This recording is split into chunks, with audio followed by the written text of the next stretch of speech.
Hi there, and welcome to the Grace Church message this morning. My name's Ben, one of the leaders of Grace Church, and whether it's your first time tuning in and hearing one of these messages, or it's your 100th, thank you so much for welcoming me into your home. Equally, whether you're kind of somebody who's just exploring faith or thinking about faith, or whether you're a committed follower of Jesus, I hope and believe that you're going to find real life in what I've got to say today. Now, earlier this year, Andy Potter put this Facebook post up, and it was just after lockdown. I don't think there's a better way of summing up how I felt at the end of lockdown. And I haven't had it nearly so bad as some. I haven't been shielding like some of my neighbours were. I haven't been locked up in a care home. My dad, who is in a care home, hasn't seen anybody without a mask on or else through a window for 9 months now. You know, the staff have been excellent there, but it's just so hard. And I also haven't been in the position of having caught the disease myself or had to suffer from its ill effects. And I'm so grateful I've not been in that position. And all these restrictions have been oh so necessary. But there's no doubt that life this year has felt a little bit small. Has your life felt a bit small? Okay, you may be thinking, my life does feel a little bit small, but now you're going to tell me something about God, and perhaps your experience of people telling you about God is hearing that there are more rules. Even more rules. I can hear it coming back at me. And I've had enough rules this year, surely, enough guidance, enough potential fines, enough consequences. My health and the health of those whom I love and who are around me depend on me following certain rules. What I don't need is more burdens and more rules. I just need a break. And I couldn't agree more. We've had enough of restrictive, life-sucking rules. Whilst we will obey those restrictions for the sake of those around us and for our own health, what we don't need is to pile on more dehumanizing rules. What we need is life and lots of it. And if that's where you are, I get it. And what's more, I've got the answer. As Douglas Adams so famously wrote, the answer is 42. Oh, no, sorry. The answer isn't actually 42. The answer is found in chapter 42 of a book written by a guy called Isaiah. It was written around 2,700 years ago. What? I hear you say the answer has been around for 2,700 years and I haven't heard it yet. Well, maybe you haven't, so listen up. Isaiah was a prophet in Jerusalem at that time. And over a number of years, he received a number of prophecies from God. Now, we don't know exactly what Isaiah heard from God. He doesn't tell us exactly how he heard. But we do know that a number of the things he predicted did actually happen. So he would seem to be pretty reliable. Now, here's a question, right? Do you actually have to believe in prophecy to get anything else out of what I'm going to say today? And the answer is no. No, you don't, because Isaiah actually, at the bit we're going to be reading, is predicting about Jesus. He describes and summarizes Jesus in what he says. And we're going to be focusing on this bit of Isaiah. So how do I know that that's who Isaiah is talking about? That still seems perhaps a little far-fetched. Well, we do know it's Jesus he's describing because one of Jesus' disciples, one of those people who was really close to Jesus when he was alive, wrote in his record of Jesus' life specifically that this bit of Isaiah was about Jesus and it described him really well. So we're about to read about Jesus. It's written 700 years before he was born, but it's definitely about him. And to be clear, Isaiah, as we start out, is not speaking as himself. He's speaking as if he's God. He's sort of taking on the voice, thus saith the Lord kind of thing. Okay, so God says this through Isaiah. Here is my servant, whom I uphold, my chosen one, in whom I delight. I will put my spirit in him, and he will bring justice to the nations. He will not shout or cry out or raise his voice in the streets.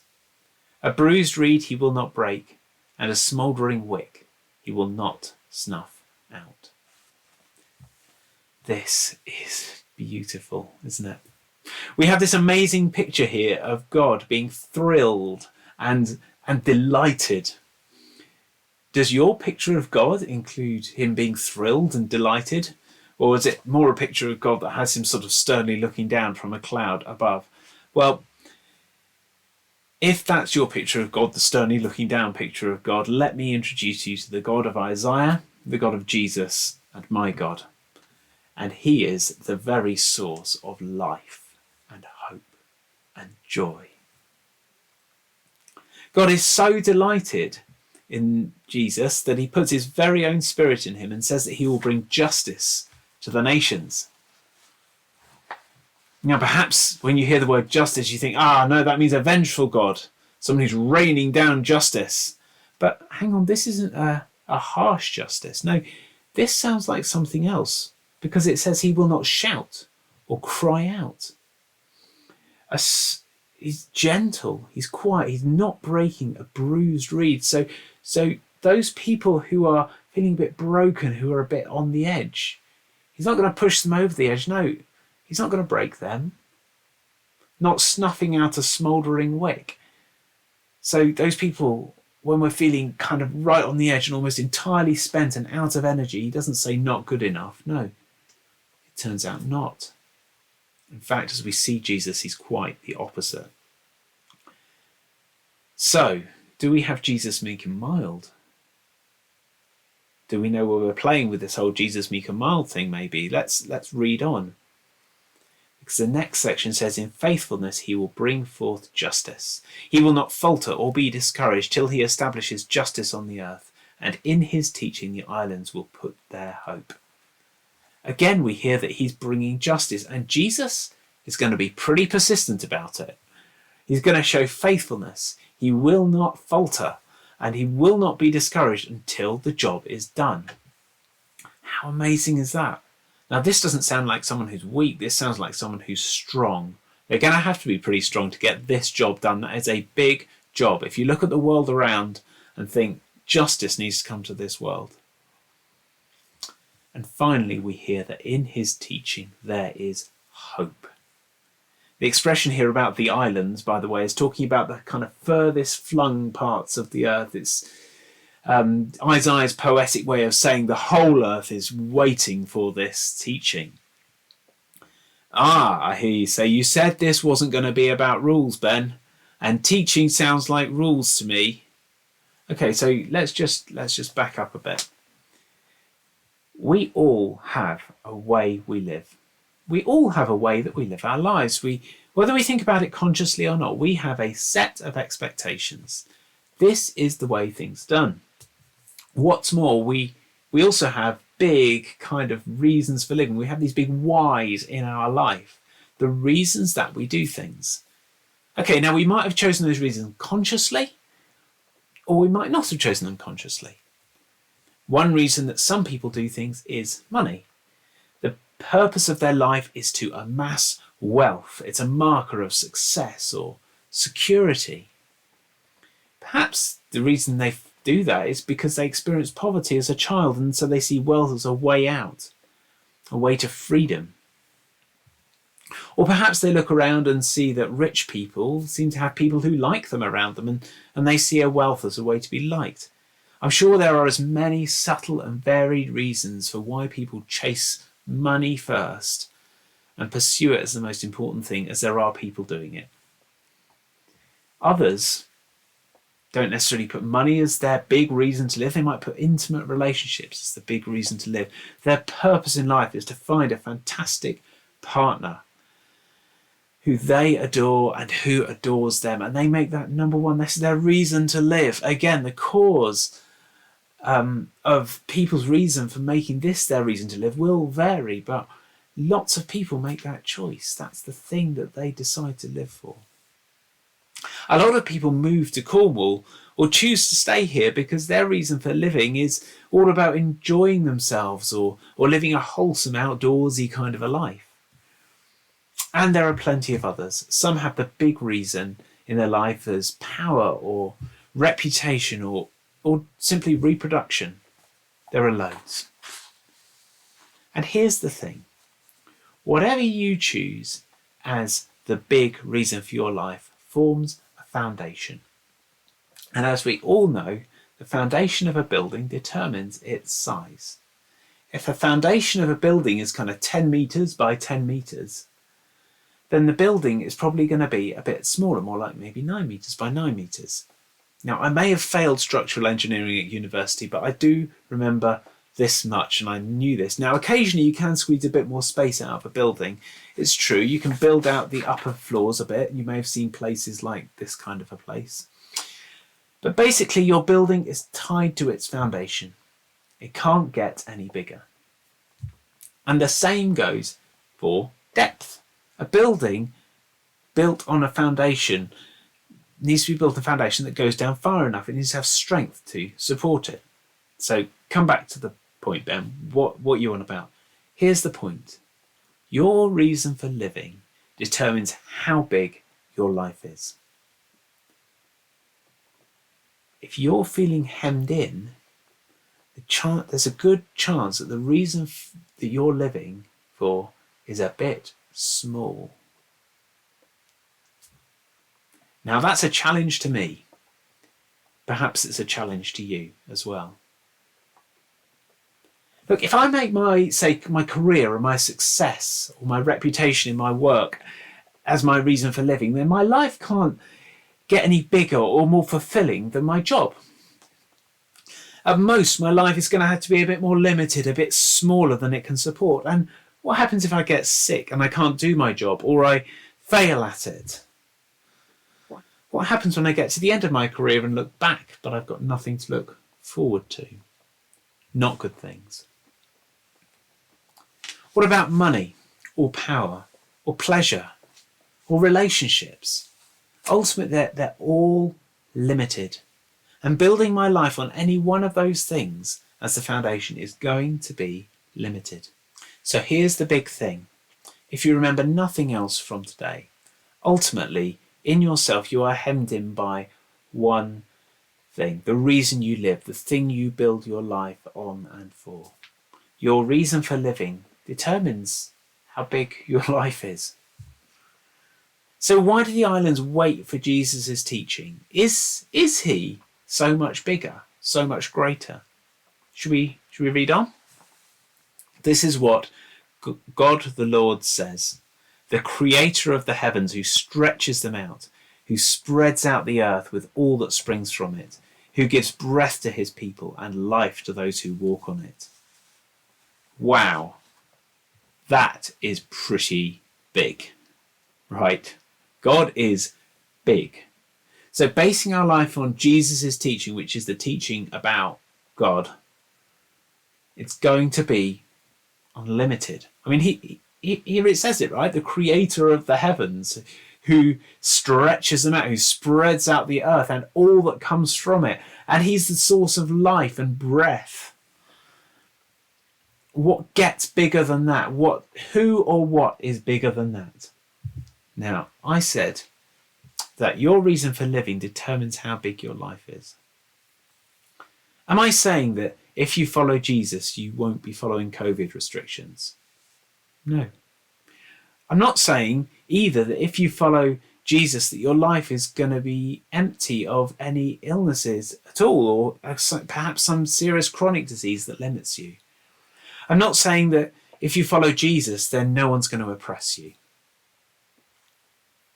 But at your core, you will be free, completely free, completely free.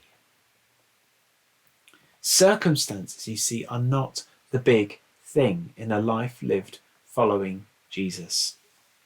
One of the early followers of Jesus, called Paul, said this about problems, and he was talking here about problems like imprisonment and persecution, so pretty serious problems. He said, "Therefore we do not lose heart, Though outwardly we're wasting away, yet inwardly we're being renewed day by day. So he said inwardly we're being renewed day by day, like there's a source of life inside him, like there's this, we are being renewed from the inside, almost like it's God, the one who breathes life in, is actually doing the breathing in. Clue, he actually is. For our light and momentary troubles are achieving for us an eternal glory that outweighs them all. So we fix our eyes not on what is seen, but what is unseen. Since what is seen is temporary, but what is unseen is eternal. Now that sounds pretty good to me. But how can we live our lives with God and based on his living? Should we read on through Isaiah? This is what God says next. It says, I, the Lord, have called you in righteousness. I will take hold of your hand. I will keep you and will make you to be a covenant for the people and a light for the Gentiles, to open eyes that are blind, to free captives from prison, and to release from the dungeon those who sit in darkness. God will use Jesus, he says. God will not leave us to work it out for ourselves. And just as a little note here, where it says people here, it means Jews, and where it says Gentiles, in the next line, it means everyone who's not a Jew. So if you add together the people who are Jews and the people who are not Jews, that is everybody. So it definitely includes you. It definitely includes me. Jesus is going to open our eyes. He releases us from captivity and releases us from living in a dungeon. You think your life feels small. It feels limited. God promises here that if we follow Jesus, we will be free, freed from captivity, freed from small living. We'll be freed from the futility of going around in circles, wondering what the point of it all is. We'll be freed from living on limited and broken reasons for life, living based on feeble or small foundations. And how concerned is God about making this happen? How hard is he going to try? Let's read on, shall we? I am the Lord. That is my name. I will not yield my glory to another, or my praise to idols. See, the former things have taken place, and new things I declare. Before they spring into being, I announce them to you. How concerned is God in this? How hard is he going to try? Let's read that again. I am the Lord. That is my name. I will not yield my glory to another or my praise to idols. This is not some passing fancy. No, the creator of the universe is determined that nothing else will get credit for just how amazing and how glorious he is. God is set on ensuring that in the end we don't credit money or intimate relationships or power or other people with all the goodness and blessing that he pours down on us, on all this life that he sustains. And as part of that, wanting to ensure that he gets the glory for that, he wants us to break out of these trapped and small lives. He wants us to live life to the full, to appreciate his goodness to the full, because that is real life, that is full life, and that is a big life. Let's bring this down to earth, because it's my testimony through this year as well. See, if nothing else has seemed bright, if nothing else has given me hope, perspective and light through this year, that is spending time with God and with this marvellous group of Jesus followers in Grace Church. Week after week, sharing online worship, hearing the weekly message, and particularly for me, joining in the online prayer meetings, I've been pointed back to our big God and a refreshing sense of this is what it's all about. And in fact, this is who it's all about. Thank you so much to all those who've been doing so much, leading all those things, making them happen. I know it's not just me who it's helped. And I know that online prayer meetings aren't for everyone, but fortunately God and prayer are not limited to those things. on a regular basis, when I take a moment to turn my thoughts to God and pray, I felt his life breaking in. And when we get a chance to pray together in small groups, now we're starting to be able to meet together physically as well, which is great. And you can often feel the presence of God breaking in. So if our reason for living determines how big our life is, what other concrete steps can we take to engage with Jesus and in his teaching? And there's two I want to bring your attention to now. The first is this, Alpha. Now, in the new year, we plan to run an Alpha course. And an Alpha course is a chance to hear all about Jesus, to explore the meaning of life, a little bit as we've started to explore this morning, but in a lot more depth and with time for questions and talking and really hearing a lot more about what Jesus lived for and lives for now, and what he did when he walked the earth. So if you'd like to find out more about Alpha, please go and visit our website. Go to gracetrua.org/Alpha and have a look there, and you will be able to register and sign up and say you want to find out some more. And the second is this. So the first is Alpha. The second is, when you feel like your life is really small and dark, try meditating on Jesus' words. Jesus summarized the whole of God's teaching in two statements. One, to love the Lord your God with all your heart, with all your soul, with all your mind, and with all your strength. And the second is this, to love your neighbour as yourself. Try simply saying those things to yourself a few times and asking God what that means for the here and now. And I believe that he will answer you, because he is determined to speak to you. After all, he's not going to let anyone else take the credit for all his goodness and the life he's put in you now, is he? Should we pray together? Jesus, you are a covenant for the Jews and a light for the Gentiles, to open eyes that are blind, to free captives from prison, and to release from the dungeon those who sit in darkness. Please, Jesus, would you open our eyes today?